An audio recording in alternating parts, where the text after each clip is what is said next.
Market to Market is everywhere you are. Subscribe to Market on YouTube, find us on the PBS video app to stream on demand, and add our 3 podcasts on your favorite podcasting app.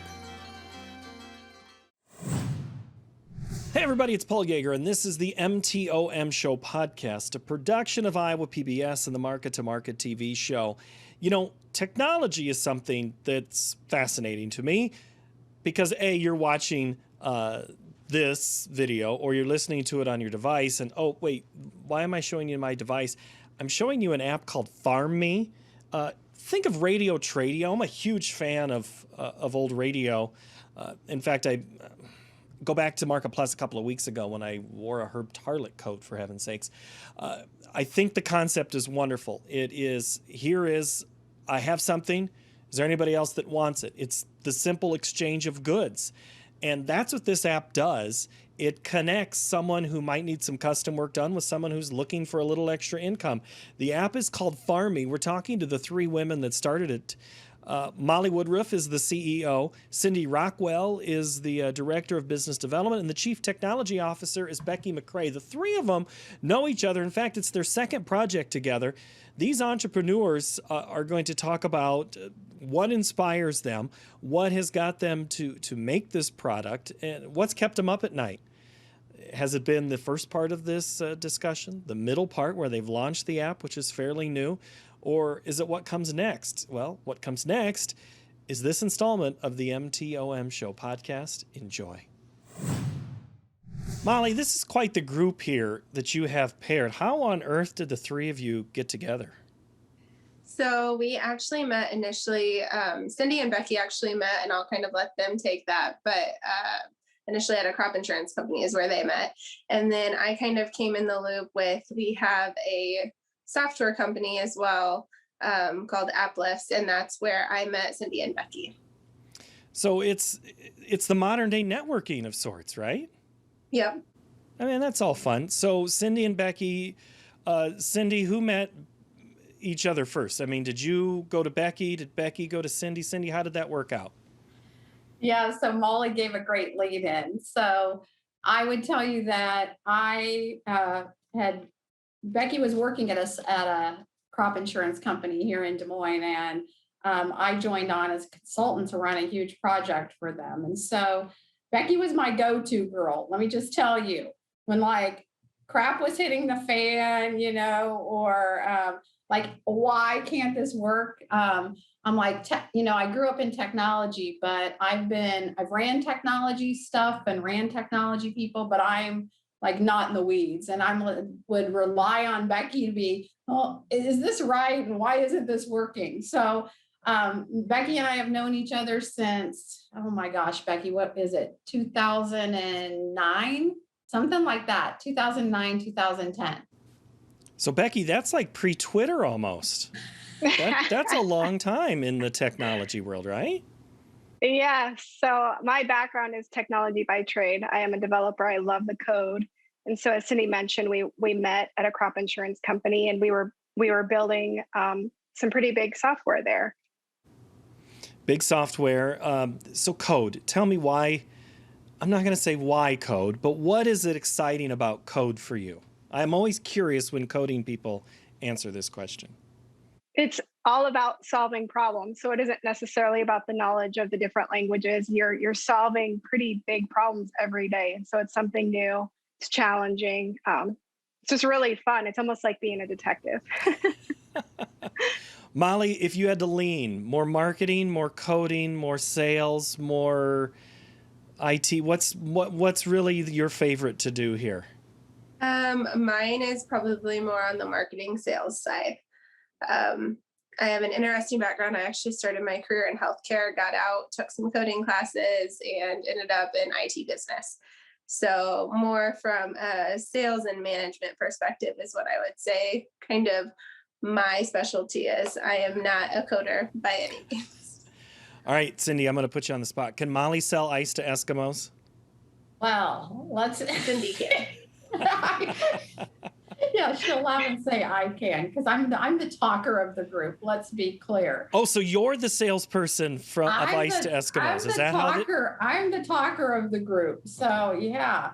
So I would tell you though, Molly came with a lot of the ag background because of her husband, and so Molly, as we started developing the app we're going to talk about in Farmmee, Molly was the one that really kind of what we call gathered the requirements and figured out that. And Becky would be the one to go, well, let's try this new technology and let's make this work. And I'm kind of going, okay, I'm on board. We can do it. So that's how really the three of us kind of, I'd say, use our roles to the best of our abilities.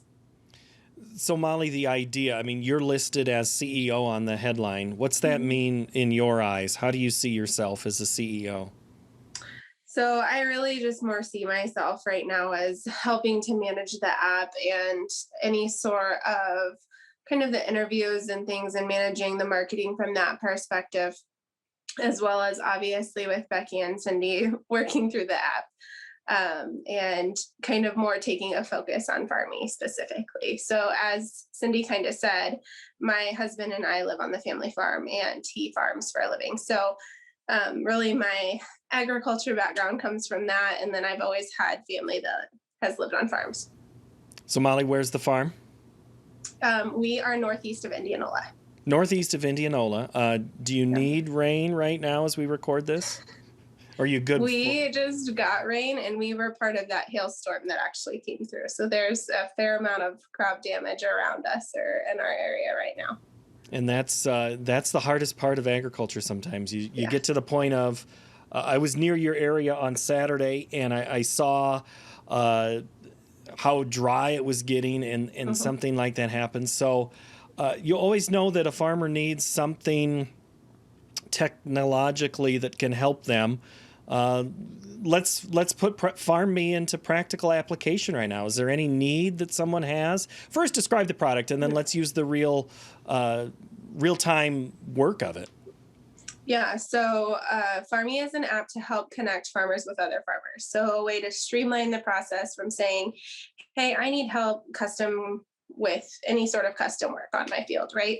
And then from there, a farmer provider would sign up and say, I can provide these services. So it's a really good way to connect farmers with other farmers and a way for them to utilize their equipment, especially with equipment prices being as high as they are. They obviously want to maximize their profit.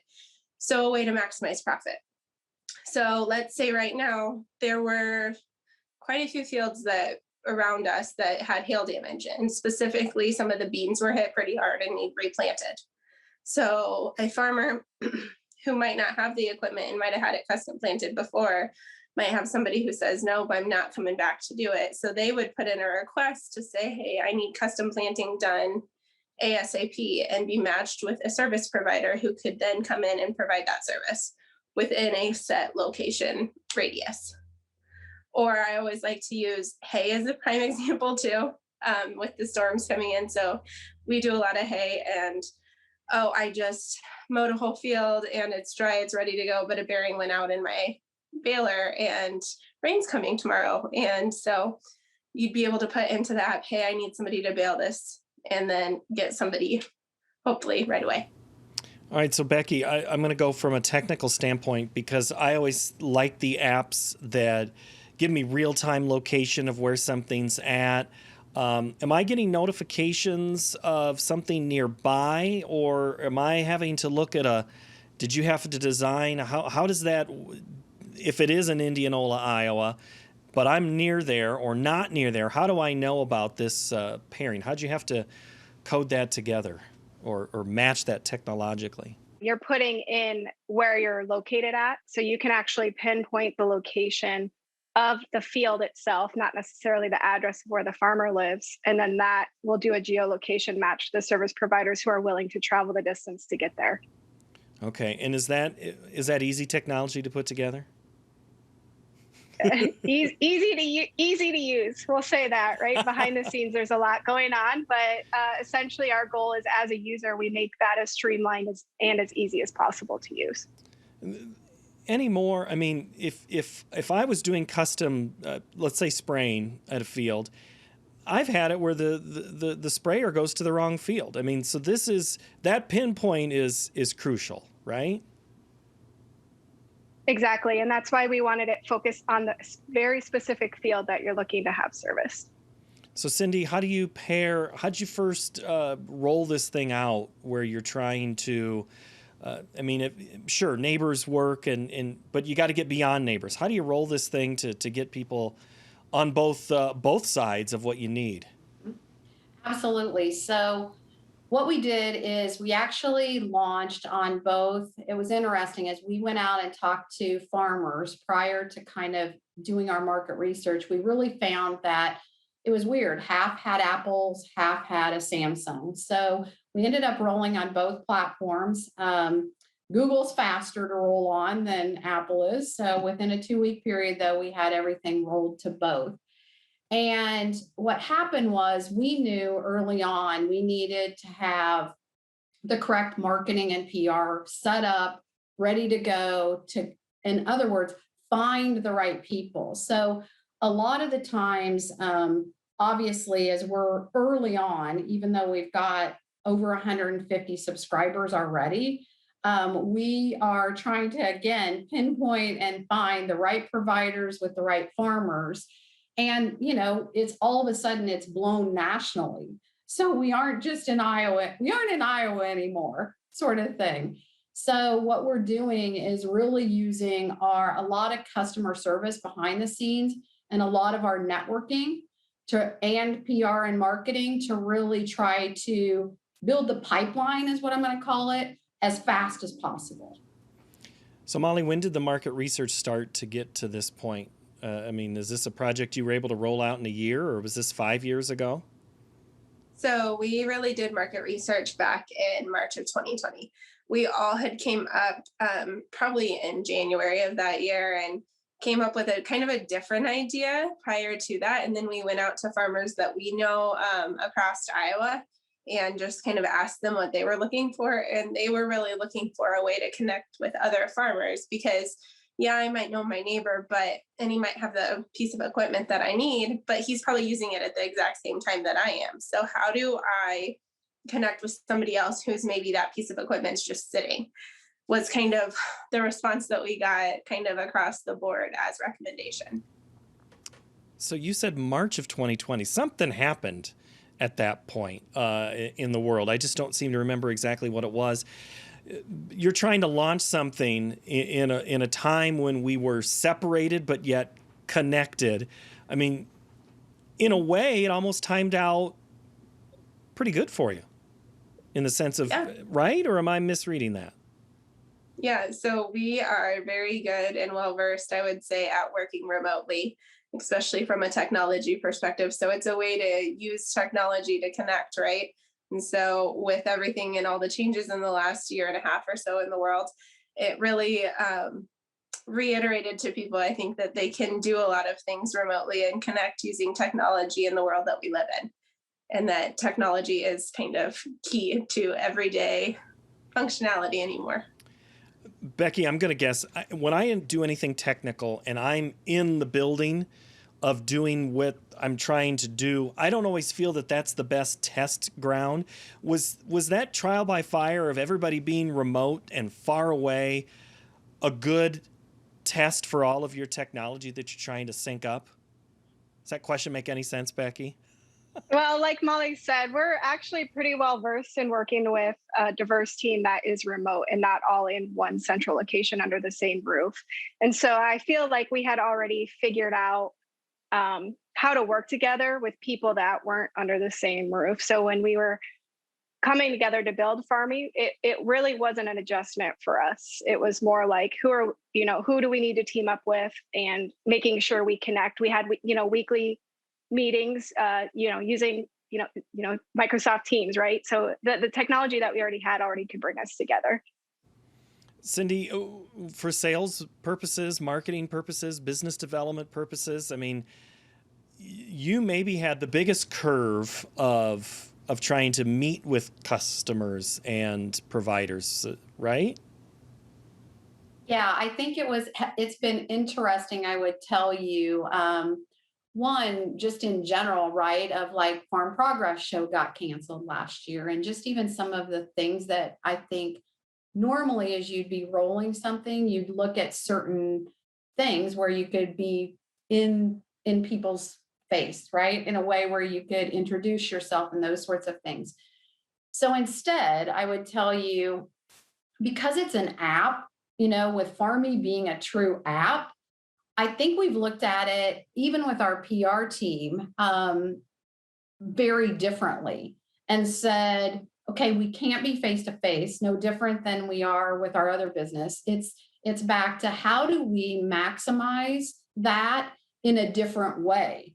So I'm not going to tell you, like I was talking actually this morning to another crop insurance CEO that we know. He grew up at John Deere. I won't give you any names, but I was talking to Dawn and I was like, it's really interesting how it's changed, even for him and I, because normally we'd say, well, let's go meet at a coffee shop or let's have lunch. And in a half an hour, what you can truly accomplish and get and brainstorm and think about different ways to market and offer your product as a value add on top of things like crop insurance or somebody buying a piece of machinery, right?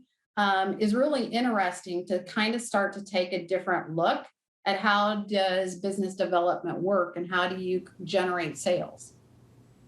Molly, how'd the name Farmmee come together? What's that mean?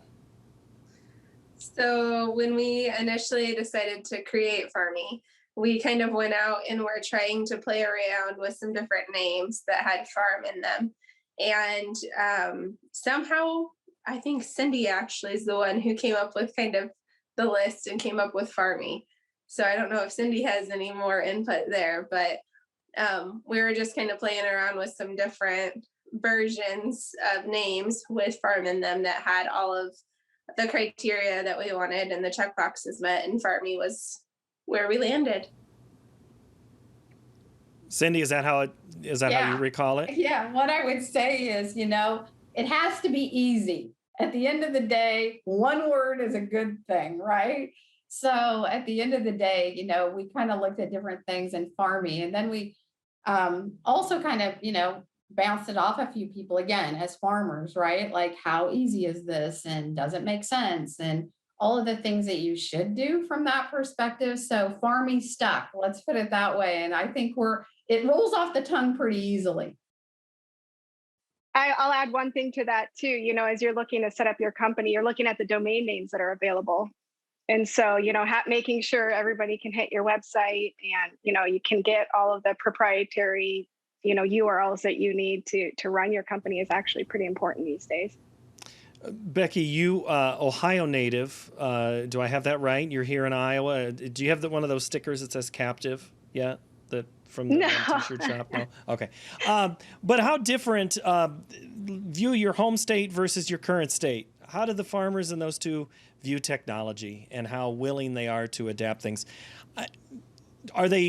Does everybody get along with technology, or do they fight it in certain areas more than another? I feel like Ohio is a pretty fair comparison to Iowa in general, just kind of the Midwest belt of farmers. And I feel like, there's some farmers that adapt better to technology than others.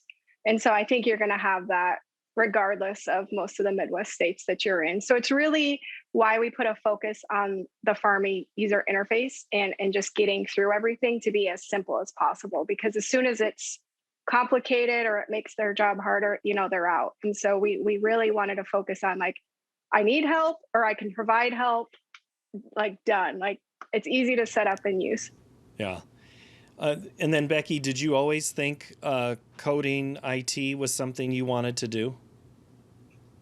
I would say right out of I don't know that I decided that in high school, but as soon as I went to college, I jumped right into a program that was specific to coding. And so it's what I stuck with through college, and I loved it, and I'm still doing it, and I still love to be in the code. You're not like Molly that went into a different field and here you are ended up this way. So you've always kind of been in this lane. Yes, and I actually loved it so much that I taught at a community college on my off hours of my, regular tech job to help build programs for coding there as well. Fantastic. Molly, I guess I should ask, I mean, how does this thing make money? What's the profit? What'd you have to tell the banker when you went for that loan? So it is a subscription-based app. So Farmmee is subscription-based, and there's tier levels based off of how many services you want to provide. And right now it's free for both farmers and providers for the first 90 days. And then from there, you determine what tier you want as far as how many jobs that you want to be connected with in a month. And why we did subscription-based is because we want to allow farmers the opportunity to barter, trade, do split crop, however they want to handle the invoicing piece or the exchange. That's on them.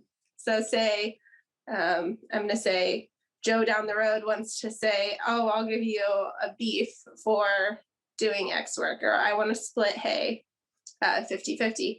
You have the opportunity to do that versus coming in and having a transaction occur within the app and having to take a percentage of that. The other piece we talked about is if you're taking a percentage of their profit, you're probably taking more than the subscription anyways. So we wanted to make it more affordable too. But Molly, come on. If I had to take a percentage of a side of beef, I mean, you'd have to then say, I want the ribeyes, or no, don't give me just the hamburger. I mean, that could get awkward, right? Is there a conversion chart somewhere? Yeah. So the only, all I would say is some of the other technologies that we looked when we were building Farmmee, they take a piece of the pie off the top. So say you have a job that's worth, $1,000 and they're taking 10%. That's a pretty good cut that they're taking there versus having a subscription base where maybe you pay our base fee of $20 a month and you just paid the $20 and then you just made X in profit. You're making more money that way. All right. So Cindy, this project, this product, I mean, you've got a history of John Deere, Pioneer, insurance. Agriculture's changed in your career, I would imagine, and technology. I know one of your former employers has really tried to go into technology, and one is very scientific with its technology. People think agriculture is this, oh shucks, but no, it is high tech to the max, right? It totally is. I would sit and say, I've been in obviously financial services in many different areas. And, everybody looks at financial transactions. And I even started a bank when online banking started. So I've been around technology a long time. Ag is the most advanced in technology. If you just go I love it. I'm going to tell you, I grew up driving a tractor. And to this day, I own a farm just north of me, and I have it custom worked. And I have been so enthralled with that over the last 5 years of oh my God, I get to ride in this combine. And oh my God, it's like, I'm watching the iPad, right? I'm watching the technology, it's doing it. This year in the planter, right? I'm again watching this. Oh, it can level into how deep to plant based on the way that the ground feels. I mean, it's amazing to me. And I think so many people don't understand. So even with us and Farmmee and the ability that, we basically, like Becky said, made it so easy to say, I need help and I can provide help. And beyond that, that's really kind of all you have to do. And then we perform an algorithm behind the scenes to kind of connect those pieces, right? And say, hey, here's the people that can help you as the farmer, and here's the providers. Are you interested in this? And so the cool part to me is how easy you can make it, but how difficult, again, think of the tractor driving itself, right? How technologically advanced it is behind the scenes. So that's the fun part to me with farming and how amazing it is and how many people just don't even realize that are out there today. Becky, what's been the biggest, I'm not saying, I guess I'd answer the question if I say it this way. When the app went live for the first time, what was your emotion level like from a technical standpoint? I was so freaking excited. Yeah, there you go. It was a labor of love. I mean, there's a lot more development to create native mobile apps versus like a web application, as an example. So we put ourselves through more hurdles to get it native, but that's what the users were asking for. They wanted it to be an app that they had on their device, not necessarily a website. And so to successfully come out and to launch to both app stores and get through all the approvals, there's so much behind the scenes other than just the code itself to get approved. Yeah, it was definitely a highlight of my career. Molly, where did it rate for you when it went live that day? I was just ecstatic. I was super excited too. I don't even know that words can describe how happy we were when it went live, just to get it out there. And obviously we've been live for about a month, and to have 150 within a month, I mean, people registered. We're excited to just see the growth continue and try to help as many people as we can. So you're a month in. Do I have that right? Okay. Growing pains more prior to launching, first month, going to be the second month. Where do you think the biggest stress has been? I think getting it launched for me. I don't know what Cindy or Becky would say, but I would say getting it through the hurdles of getting it launched. And like Becky had kind of mentioned, having it be a native app, and the hurdles of just launching that out there. Becky, you're shaking your head. Yes? Is that? Yeah, I completely agree. Like I was mentioning, there's a lot of stuff behind the scenes outside of just the code. Like, how are we going to make, like, what's the go forward plan? How do you push updates and all that kind of stuff? But we've got a good handle on all of that now. So like, now it's like, what's the next enhancement? Like, I'm ready. Like, what's next for Farmmee? We got to keep building this thing and keep rolling. Well, hold on. We'll get to what's next. That's the next question in the list. But I got to let Cindy answer. Well, what was the worst for you? The beginning, the first month, or are you worried about the future here?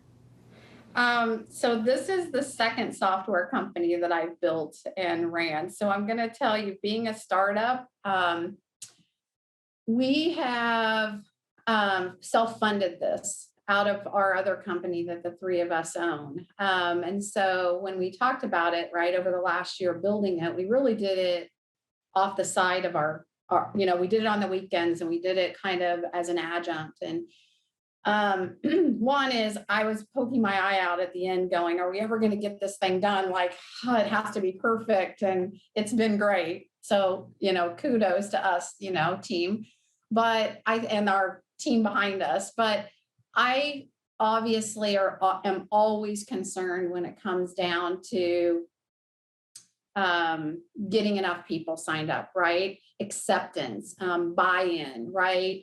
How do people feel about it from the customer service side, right? So we've put in a lot, Molly and I, over the last month of working with our team of like doing outbound calls to everyone that signs up and just make sure that they understand we're early on and we're excited to have them. And so for me, I don't think the angst is over. I think the angst is just a different type of angst than getting the app. I think now it's, oh no, now we need subscribers and all of that. So, I think that's fun. I do want to clarify one point too. It's always free. The way that we've done this is it's always free to the farmer that needs help. Because, we only wanted the provider, that's making money off of the farmer to have to pay that subscription fee. So we're still, I'd say, testing out, the $19.99, $20 a month subscription price. And we've waived it for 60 or 90 days. And we're thinking about waiving it more just to it's all about getting users and getting acceptance and, seeing how people react and that we can really help people through it. So I think that's the fun part of what's to come. So Molly, I missed this. The three of you have another operation together. I don't know how much you want to get into that, but I mean, so you're comfortable enough to do a second project, obviously, with each other. Yep. Yeah. I don't know if Cindy wants to speak to it. I feel like she's better speaking to that specific business. Listen to them. They're dumping to the girl that likes to talk. When We actually all started a company 7 years ago called Applifts, Applifts. And we kind of ran it off the side while we were all doing other jobs too. And then 2 years ago, we decided to go all in. And so we run a software consulting development business that does app development and Salesforce development for clients. So we have a team behind us that does that. They aren't here, but we have a team that works with us on that front. We work with, again, small to medium-sized businesses. So now that we've rolled Farmmee, that's where Molly took the CEO position of Farmmee. I'm CEO of Applifts, and really we're trying to kind of balance a new product under our Applifts umbrella for right now as we start to kind of, split our day, I'll call it, very much so, of running two companies. So it's fun. It's a blast. All right, Becky. So when's the last time you've slept? I mean, that sounds like you got a lot going on. I mean, I'm kind of a overworker. We'll just say that. So I love it though. Every day's like just really fun in my world. So I'm the one that's coming up with the more ideas. I'm like, what are we building next? So what is next? I'll go back to that first question, the question you wanted to answer. What do you want to do next with this? I mean, Cindy has said she wants to grow subscribers, obvious. So from a technical standpoint or something different, Becky, what do you think? My standpoint is now that we're launched and as we continue to gain users, what is the user base saying? Like, let's make this about the users and what is or is not working with the existing app, and how can we just continue to expand almost as a crowdsourcing of next steps and what they could continue to use to help them through this process. And Molly, what do you see? I mean, it's a pretty intimate group to get feedback from. I'm guessing that you could really call, somebody up and pick their brain. Is that how you're going to determine what's next? Yep. So I think it's, subscribers, like to Cindy's point, I think is key, but also how do you continue to grow the app and develop, because we're ever changing, right? And technology is ever changing. So how do we evolve and continue to grow to be able to support more functions that farmers might need? All right, Cindy. So this is labor of love here. Is this worth so far? I mean, has this been what you envisioned when you left corporate life? That's a big jump to go out on your own. Yeah, honestly, I love being an entrepreneur. I've been an entrepreneur now for 20 years in various businesses. And, a lot of it to me is having fun and finding the right partners to work with. I think I've learned a lot of things through the last 20 years of saying, what works and what doesn't, and having other people around you that are of your same, not like-minded, but of your same kind of drive in a way. So your drive, your passion about certain things, highly important. I mean, we would say that time and time again as I kind of look at it. I'm so excited to see where we can take this. We've already been approached about, could we invest? Could we, what? And we're like, no, it's not that you're turning money away, Cindy? I'm turning money away. Yes. I've learned that the hard way too. But,